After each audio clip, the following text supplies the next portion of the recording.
Assalamualaikum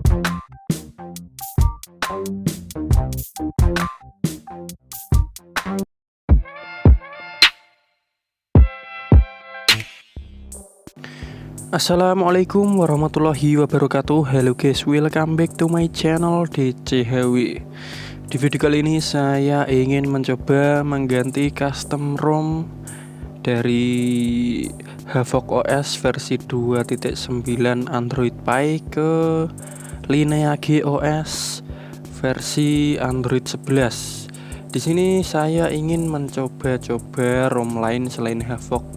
Itu apakah menarik, apakah nyaman kira-kira untuk digunakan untuk sehari-hari, karena selama ini ROM yang saya gunakan itu di Havoc 2.9 Android Pie, pokoknya Havoc Android Pie yang mutakhir, mau di Redmi Note 5, di Redmi Note 7, Mi 6X, itu semua pakai Havoc versi 2.9 karena kostumisasinya itu yang banyak dan baterainya juga lumayan irit, tidak boros.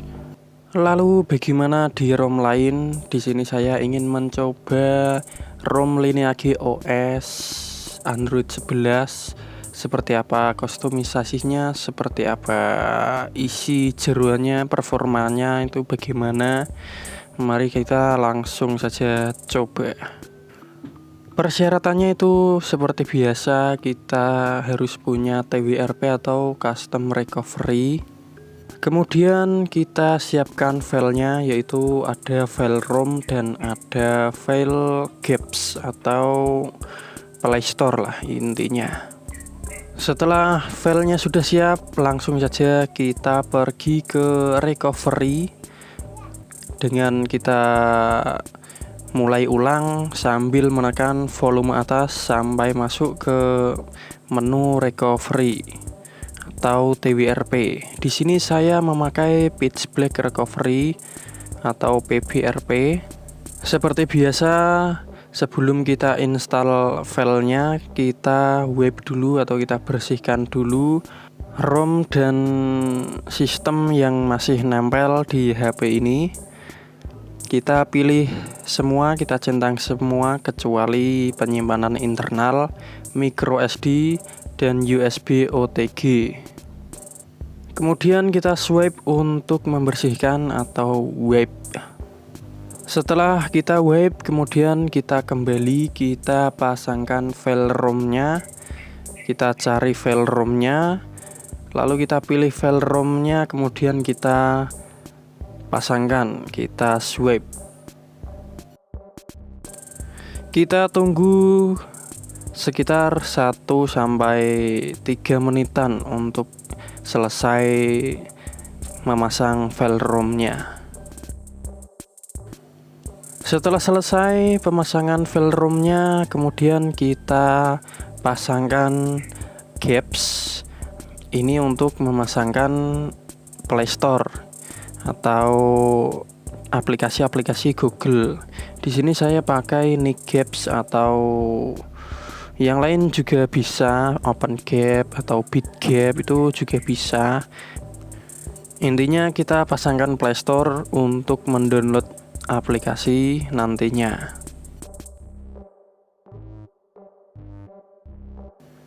Setelah selesai, kita bisa reboot ke sistem. Kita tunggu booting awal sekitar 5 menitan karena ini memasangkan aplikasi-aplikasi yang ada di file ROM tersebut, jadi sedikit lama.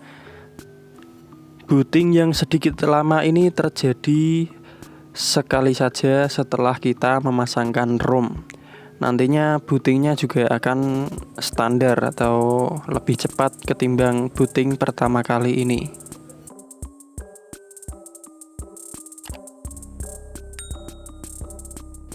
Oke, booting telah selesai dan kita dibawa ke tampilan Lineage OS. Di sini sudah terlihat dari user interface-nya itu terlihat sangat simpel dan sangat khas dari Lineage. Kita setting awal dulu seperti biasa. Setelah setting awal, kita dibawa ke tampilan pertama kali Lineage OS, dan tampilannya itu sangat menawan dan cukup khas. Scrollnya itu sangat smooth sekali.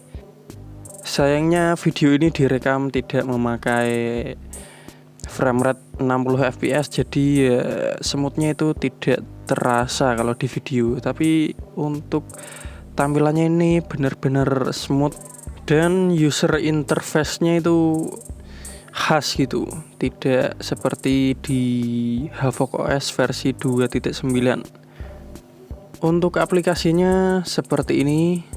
Ada beberapa aplikasi bawaan tanpa bloatware sama sekali.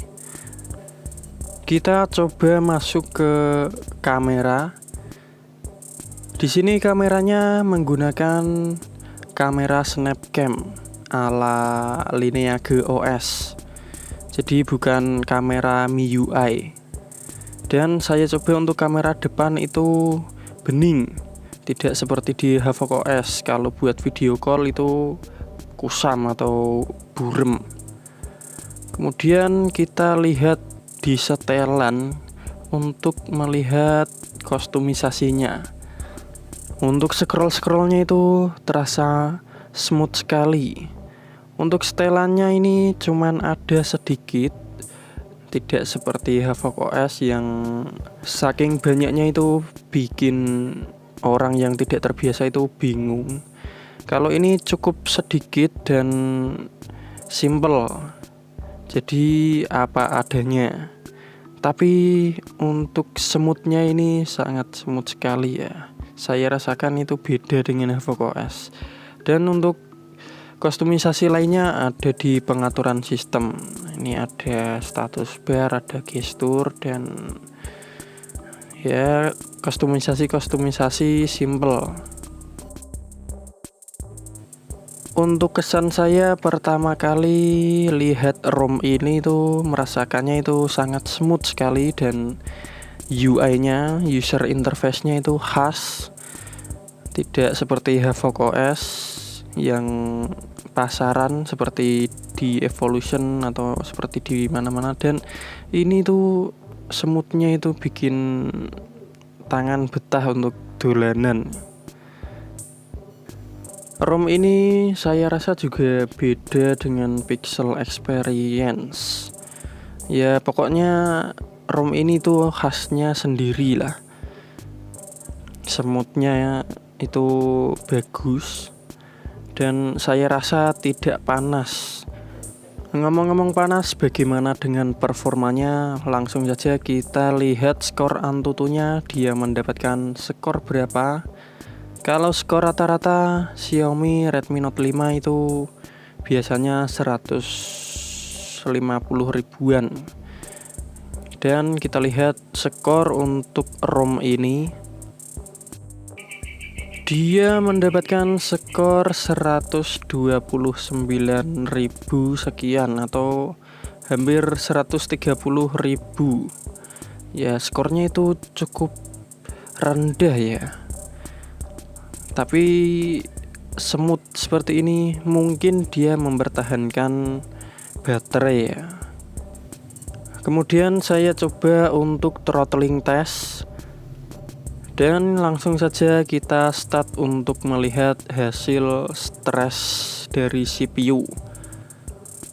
Dia langsung mengalami throttling, langsung turun performanya. Dan belum ada 1 menit itu sudah throttling parah. Jadi ini untuk performanya itu kurang. Tapi untuk smoothnya dapat. Tapi performanya ini saya rasa dikurangi karena untuk menghemat baterai. Karena di sini saya rasakan tidak panas dan suhunya itu tetap stabil, tidak seperti di ROM lain atau kernel lain. Jadi dia mempertahankan suhu dan mengorbankan performa Bagi yang suka ngegame ya kita bisa ganti kernel atau kita oprek sedikit biar performanya itu bisa nambah. Kesimpulannya ROM ini itu bagus dan cocok buat sosmed, buat harian, buat kerja ringan. Karena smoothnya scroll itu bikin betah untuk menggunakan HP ini. Tapi tidak disarankan untuk gaming ya, karena performanya itu cukup rendah dan throttlingnya itu cukup parah. Dan kelebihannya ROM ini tuh adem karena performanya ya diturunkan itu.